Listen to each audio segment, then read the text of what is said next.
নির্বাচন নিয়ে দেশ এবং দেশের বাইরের ষড়যন্ত্র শুরু হয়েছে। অভিযোগ বিএনপি মহাসচিব মির্জা ফখরুলের। তিনি হুঁশিয়ারি দেন, বিএনপি প্রয়োজনে আবার রাস্তায় নামবে। আজ এক অনুষ্ঠানে তিনি বলেন, যে কোনো মূল্যে মানুষের অধিকার ফিরিয়ে আনবে বিএনপি।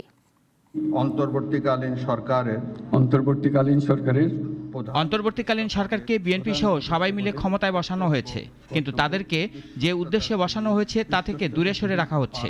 দেশে নতুন করে আবার ষড়যন্ত্র শুরু হয়েছে বলে অভিযোগ করেছেন বিএনপি মহাসচিব। রাজধানীর বাড্ডা এলাকার 100 ফিটে দরিদ্রদের মাঝে ঈদ সামগ্রী বিতরণের আয়োজন করা হয়। এতে প্রধান অতিথি হিসেবে অংশ নেন বিএনপি মহাসচিব। বিসমিল্লাহির রহমানির রহিম। অভিযোগ করে বলেন, কিছু ব্যক্তি দেশে আবার বিভাজন ও নৈরাজ্য সৃষ্টি করতে চাচ্ছে, আর এই জন্য দলের সবাইকে সজাগ থাকার নির্দেশ দেন মির্জা ফখরুল। ষড়যন্ত্র হচ্ছে, চক্রান্ত হচ্ছে, দেশে বিদেশে আপনাদেরকে আবার আপনাদের ভোটের অধিকার থেকে বঞ্চিত করবার জন্য। আমরা সেটা হতে দেব না। খুব পরিষ্কার কথা, যে যেখানে থাকেন, সে ইংল্যান্ডে থাকেন, ফ্রান্সে থাকেন, আর আমেরিকায় থাকেন, আর সেখান থেকে মানুষকে উত্তেজিত করবার চেষ্টা করেন, বিভাজন সৃষ্টি করার চেষ্টা করেন। আমরা মানুষের সঙ্গে আছি, আমরা মানুষের সঙ্গে থেকে রাজনীতি করছি, সুতরাং আমাদেরকে কেউ বিপথে পরিচালিত করতে পারবে না। ভোটাধিকার নিয়ে আবার ষড়যন্ত্র শুরু হয়েছে জানিয়ে বিএনপি মহাসচিব আবার রাস্তায় নামার হুঁশিয়ারি দেন।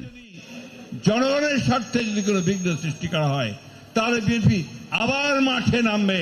মাঠে নেমে তারা দাবি আদায় করে নিতে জানে। বিএনপি কোনো দেশের পক্ষে না, বিএনপি দেশের মানুষের পক্ষে রাজনীতি করে বলেও জানান বিএনপির এ নেতা।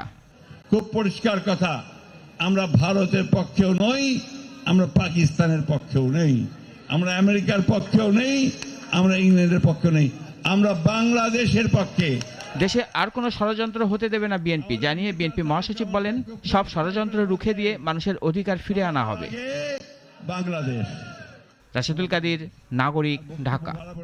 ওয়ালটন আবারও মিলিনিয়ার অফারে ওয়ালটন ফ্রিজ কিনে আপনিও হয়ে যেতে পারেন মিলিয়নিয়ার।